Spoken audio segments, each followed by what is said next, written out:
ठीक है, चलिए सीधे आज के इस एक्सप्लेनर में गोता लगाते हैं। आज हम जिस विषय पर बात करने जा रहे हैं वो सच में बहुत दिलचस्प है। हम बात करेंगे घरों के बाहर की उन खाली और साधारण सी जगहों को एक शानदार, सुकून भरी जगह में बदलने की।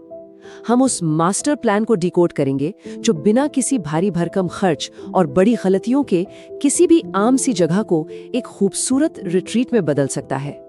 हमारा आज का एजेंडा ही अपने आप में एक मास्टर प्लान की तरह काम करेगा। हम शुरुआत करेंगे छोटे बगीचों की लैंडस्केपिंग पर एक नए नजरिए से। फिर हम जानेंगे डिजाइन के 7 सिद्धांत, मास्टर प्लान की जोनिंग, अजीब आकार के प्लॉट्स को सुधारने के तरीके, सही पेड़ों का चुनाव और अंत में इस पूरे प्लान को हकीकत में कैसे बदला जाए। तो चलिए बिना किसी देरी के शुरू करते हैं। सबसे पहले बात करते हैं छोटे बगीचों की लैंडस्केपिंग पर एक बिल्कुल नए नजरिए की। ये समझना बहुत जरूरी है कि बेहतरीन और विश्व स्तरीय डिजाइन के सिद्धांत सिर्फ बड़े बड़े महलों या विशाल एस्टेट्स की जागीर नहीं है।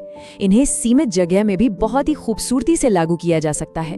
सच कहूं तो यहाँ छोटा या स्मॉल शब्द को जिस तरह परिभाषित किया गया है वो एकदम कमाल का है। इसका सीधा सा मतलब जगह की कमी से नहीं है, बल्कि इस बात से है कि कोई इंसान या परिवार उस जगह को कितनी आसानी से और प्रभावी ढंग से संभाल सकता है। अक्सर ऐसा होता है ना कि लोग घर के अंदरूनी हिस्सों की सजावट पर तो लाखों बहा देते हैं, लेकिन बाहरी हिस्से को पूरी तरह से नजरअंदाज कर देते हैं। यह हमें याद दिलाता है कि एक अच्छा बगीचा वो है जिसे बिना थके और बिना भारी खर्च के मेंटेन किया जा सके। अब आगे बढ़ते हैं हमारे दूसरे अहम हिस्से की तरफ, जो है डिजाइन के 7 सिद्धांत। जमीन पर फावड़ा चलाने या एक भी खुदाई का काम शुरू करने से पहले ये बुनियादी कलात्मक सिद्धांत एक बेहद मजबूत नींव का काम करते हैं। ये वो 7 महत्वपूर्ण सिद्धांत हैं जो किसी भी जगह के फ्लो को तय करते हैं, जैसे background, contrast, balance, open centre, repetition, rhythm और वैरायटी। उदाहरण के लिए जरा खुले केंद्र या ओपन सेंटर के सिद्धांत को ही ले लीजिए। जब हम बगीचे के बीच के हिस्से को एक साधारण लॉन के साथ बिल्कुल खुला रखते हैं तो वो जो घुटन और भीड़ भाड़ का एहसास होता है ना, वो एकदम खत्म हो जाता है। ये पलक झपकते ही उस जगह में एक खुलापन और विशालता का एहसास भर देता है। और संतुलन का यह सिद्धांत तो और भी रोचक तरीके से काम करता है। देखिए, औपचारिक या फॉर्मल बगीचों में बिल्कुल सममित यानी एकदम कठोर सिमेट्री चाहिए होती है, दोनों तरफ एक जैसा। लेकिन अगर बगीचा अनौपचारिक है तो वहाँ विजुअल वेट या दृश्य वजन के साथ बड़ी चतुराई से खेला जा सकता है। जैसे किसी बड़ी और शांत हरे रंग की झाड़ी के ठीक सामने चमकीले लाल साल्विया के फूलों का एक छोटा सा गुच्छा लगा देना। ये कॉन्ट्रास्ट ही तो असली जादू करता है। स्रोत सामग्री में इस बात पर एक बहुत ही मजेदार और तीखा व्यंग्य किया गया है। होता यह है कि अक्सर एक प्यारा सा छोटा सा एरोकेरिया का पौधा लॉन के बिल्कुल बीच में लगा दिया जाता है, लेकिन कुछ ही सालों बाद वही नन्हा पौधा एक विशाल और बेकाबू दानव बन जाता है। योजना बनाते समय भविष्य को ध्यान में न रखने का एक बहुत ही सटीक और आम उदाहरण है। मतलब उस वक्त यही लगता है कि इसे उखाड़कर किसी ऐसे को दे दो जो सच में इतने बड़े पेड़ का खर्च उठा सके। खैर, अब इस मास्टर प्लान के तीसरे हिस्से की तरफ बढ़ते हैं, जोनिंग। अब हम थोड़ी व्यवहारिक रणनीति की बात करेंगे और देखेंगे कि पूरी प्रॉपर्टी को अलग अलग काम के हिसाब से उपयोगी हिस्सों में कैसे बांटा जाए।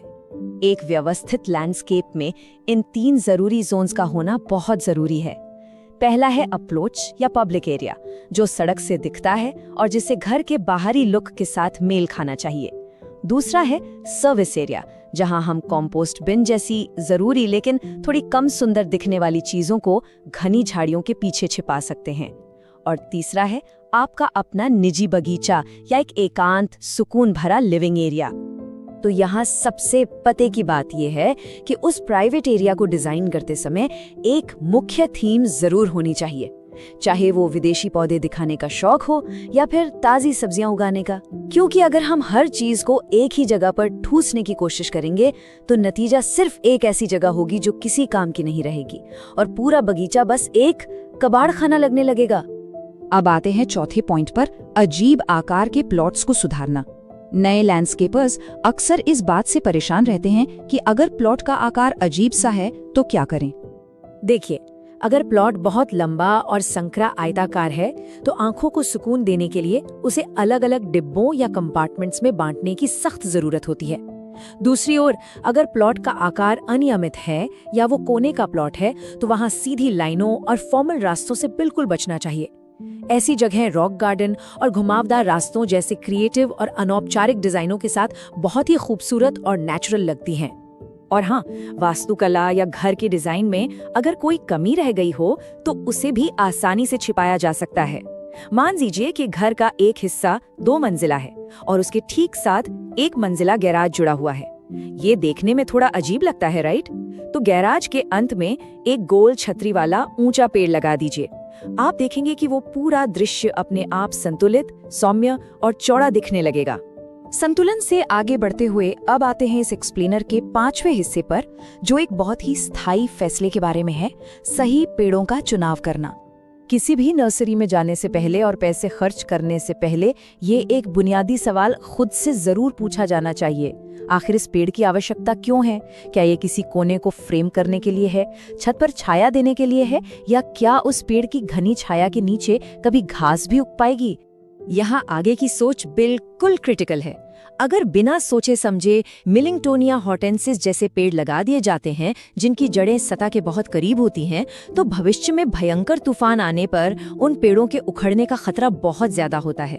इसलिए पेड़ के उद्देश्य को गहराई से समझना बहुत जरूरी है। और अब छठे और सबसे रोमांचक हिस्से की बारी, प्लान को हकीकत में बदलना।